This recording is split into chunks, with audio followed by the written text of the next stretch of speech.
ತುಂಗಾನಗರ ಮತ್ತು ಗ್ರಾಮಾಂತರ ಠಾಣೆ ವ್ಯಾಪ್ತಿ ಒಳಗಡೆ ತುಂಬಾ ಈ ರೀತಿಯ ಕಳ್ಳತನಕ್ಕೆ ಸಂಬಂಧಪಟ್ಟಂತ ಸಂಗತಿಗಳು ತುಂಬಾ ಸಂಗತಿಗಳು ನಡೆದಿದೆ. ಚಡ್ಡಿ ಗ್ಯಾಂಗ್ ಅಂತ ಹೇಳಿ ಒಂದು ದೊಡ್ಡ ಗ್ಯಾಂಗು ಎಲ್ಲ ಗ್ರಾಮೀಣ ಸ್ವಲ್ಪ ಔಟ್ಸ್ಕರ್ಟ್ ಇರುವಂತ ಜಾಗ. ಅದು ಎಲ್ಲ ಮನೆಗಳಿಗೆ ಭಯದ ವಾತಾವರಣ ಮೂಡಿಸಿ ಆ ಕಾರ್ಯವನ್ನು ಮಾಡ್ತಾ ಇದ್ದಂಥದ್ದು. ಯಾವ ಗ್ಯಾಂಗ್? ಮಾಡ್ರು ಮತ್ತೆ ಚಡ್ಡಿ ಗ್ಯಾಂಗ್ ಅಂತ ಹೇಳಿ. ಸೊ ಅದಕ್ಕೆ ಸಂಬಂಧಪಟ್ಟಂತೆ ಏನೇನಾಗಿದೆ ಅದನ್ನ ಸ್ವಲ್ಪ ಯೋಚನೆ ಮಾಡ್ಬೇಕಂತ. ಮತ್ತೆ ಅಲ್ಲಿಗೆ ಬಹಳ ಅಗತ್ಯ ಇರುವಂತದ್ದು ಮೆನ್ಸ್ ಬೇಕು ಸರ್ ನಮಗೆ. ಆಯ್ತು, ಹೇಳಿದ್ರಲ್ಲ ಅದು. ಅಲ್ಲ ಯಾಕೆ ಬೇಕು ಅಂತ ಹೇಳಿದ್ರೆ ಸರ್, ಒಂದು ವಾಹನಗಳ ಕೊರತೆ ಇದೆ ಅಲ್ಲಿಗೆ. ಹಸುಗಳ ಕಳ್ಳತನ ಆಗಿದೆಯಲ್ಲ ಮೇಜರ್ ಆ ಕಡೆ ಭಾಗದಲ್ಲಿ ಜಾಸ್ತಿ ಆಗಿರುವಂತ. ಯಾವುದನ್ನು ಕೂಡ ಪತ್ತೆ ಮಾಡಕ್ ಆಗ್ಲಿಲ್ಲ ನಮಗೆ. ಯಾಕಂದ್ರೆ ಹಸುಗಳು ಹೋದ್ಮೇಲೆ ಮುಂದೋಯ್ತು, ದೇವರೇ ಕಾಪಾಡ್ಬೇಕು ಅದನ್ನ. ಈ ಸ್ಥಿತಿ ಇರೋದ್ರಿಂದ ಅದ್ರ ಬಗ್ಗೆ ಸ್ವಲ್ಪ ಬೆಳಕು ಚೆಲ್ಲುವಂಥದ್ದು ಬಹಳ ಅಗತ್ಯ ಇದೆ ಸರ್. ಮಾನ್ಯ ಅಧ್ಯಕ್ಷರೇ, ಕಳೆದ 4-5 ವರ್ಷದಿಂದ ರೆಕ್ರೂಟ್ಮೆಂಟ್ ಆಗಲಿಲ್ಲ. ತಮಗೂ ಗೊತ್ತಿದೆ PSI ಸ್ಕ್ಯಾಮ್ ಅಂತ. ಅದಕ್ಕೆ ನಾನು ಹೆಚ್ಚು ವಿವರಣೆ ಮಾಡೋದಕ್ಕೆ ಹೋಗೋದಿಲ್ಲ. ಈಗ ನಾವು ಕಳೆದ 1.5 ವರ್ಷದಲ್ಲಿ 900 ಜನ ಸಬ್ ಇನ್ಸ್ಪೆಕ್ಟರ್ಗಳನ್ನು ರೆಕ್ರೂಟ್ ಮಾಡಿದ್ವಿ.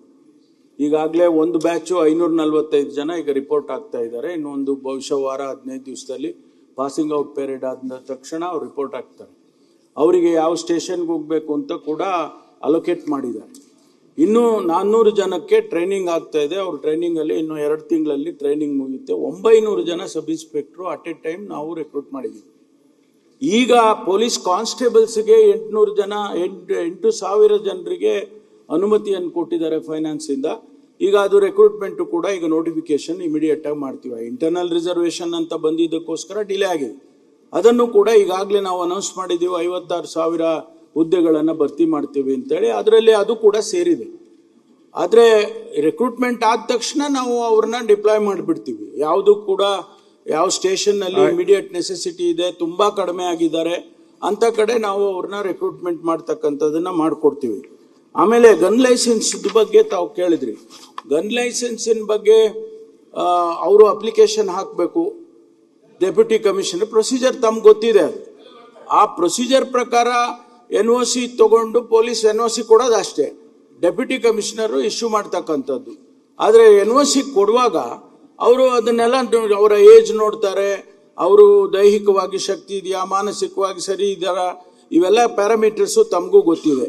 ಅದನ್ನೆಲ್ಲ ನೋಡಿ ಡೆಪ್ಯೂಟಿ ಕಮಿಷನರ್ ಅವರು ಮಾಡ್ತಾರೆ. ಕೆಲವು ಸಂದರ್ಭದಲ್ಲಿ ಏನಾಗುತ್ತೆ, ನಮ್ಮ ಜಮೀನು ಇಲ್ಲಿದೆ, ಲೈಸೆನ್ಸು ತಗೊಳ್ಬೇಕಾದ್ರೆ ಇಲ್ಲೇ ಇರಬೇಕು. ಅವರೆಲ್ಲ ಬೇರೆ ಊರಿನಲ್ಲಿ ಇರ್ತಾರೆ, ಬೇರೆ ಪಟ್ಟಣದಲ್ಲಿ ಇರ್ತಾರೆ, ಬೇರೆ ತಾಲೂಕಲ್ಲಿ ಇರ್ತಾರೆ. ಅವರು ಗನ್ ಯಾಕೆ ಅಲ್ಲಿ ಯಾಕೆ ಇಟ್ಕೊಳ್ಬೇಕು ಅನ್ನೋ ತರ ಪ್ರಶ್ನೆಗಳು ಬರುತ್ತೆ. ಅದಕ್ಕೆಲ್ಲ ಅವ್ರು ಉತ್ತರ ಕೊಡ್ಬೇಕು, ಸಮಜಾಯಿಸಿ ಕೊಡ್ಬೇಕು. ಅದರಿಂದ ಆ ಗನ್ ಲೈಸೆನ್ಸಿನ ಬಗ್ಗೆ ಡೆಪ್ಯೂಟಿ ಕಮಿಷನರ್ಗೆ ಅರ್ಜಿ ಹಾಕೊಂಡ್ರೆ ಅವರು ಪೊಲೀಸ್ NOC ಕೇಳ್ತಾರೆ, ನಂತರ ಕೊಡ್ತಾರೆ. ಅದ್ರದ್ದು ಏನು ಪ್ರಾಬ್ಲಮ್ ಏನಾಗ್ತದೆ, ನಾವು ಯಾರು ಪೊಲೀಸ್ನವರು ಕೊಡಬೇಡಿ ಇವರಿಗೆ ಅಂತ ಹೇಳೋದಿಲ್ಲ. ಅನ್ಲೆಸ್ ಇಟ್ ಈಸ್ ಅದರ್ವೈಸ್ ಅವರು ಯಾವುದೋ ಕ್ರಿಮಿನಲ್ ಆಕ್ಟಿವಿಟಿನಲ್ಲಿ ಇನ್ವಾಲ್ವ್ ಆಗಿದ್ದಾರೆ, ಅಥವಾ ಅವ್ರಿಗೆ ಒಂದು ರೈಫಲ್ ಅಂದ್ರೆ ರೈಫಲ್ ಇಟ್ಕೊಳ್ಳೋಕೆ ಬರೋದಿಲ್ಲ, ಹಂಗೆಲ್ಲ ಆದ್ರೆ ಕೊಡೋದಿಲ್ಲ ಅಷ್ಟೇ. ಬೇರೆದೆಲ್ಲ ಕೊಡ್ತಾರೆ. ನ್ಯೂಸ್ ಫಸ್ಟ್ ನಿರ್ಭೀತಿಯಿಂದ ನಿಮ್ಮ ಪರವಾಗಿ.